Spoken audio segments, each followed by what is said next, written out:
বাঁকুড়ার কতুলপুরে বিজেপির প্রাক্তন মণ্ডল সভাপতি সুমন মণ্ডল খুনের ঘটনায় গ্রেপ্তার হওয়া 4 জনের মধ্যে 2জনকে গত শনিবার 8 দিনের পুলিশ হেফাজতে পাঠানোর নির্দেশ দিয়েছে বিষ্ণুপুর মহকুমা আদালত।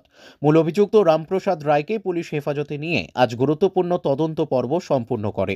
পুলিশ সূত্রে জানা গেছে, রামপ্রসাদ রায়কে কোমরে দড়ি বেঁধে ঘটনাস্থলে নিয়ে গিয়ে ইনভেস্টিগেশন ও রিকভারির কাজ করানো হয়। তার দেখানো মতে আজ উদ্ধার হয়েছে খুনে ব্যবহৃত একটি ছুরি ও একটি হাতুড়ি।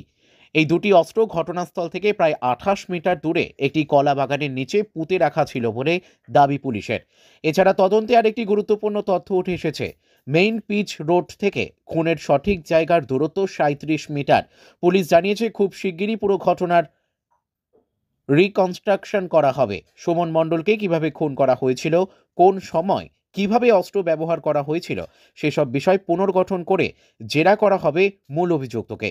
আজকের সবচেয়ে বড় অগ্রগতি, খুনে ব্যবহৃত ছুরি ও হাতুড়ি উদ্ধার করল পুলিশ, যা তদন্তে নতুন মোড় আনতে পারে বলে মনে করছে তদন্তকারী দল।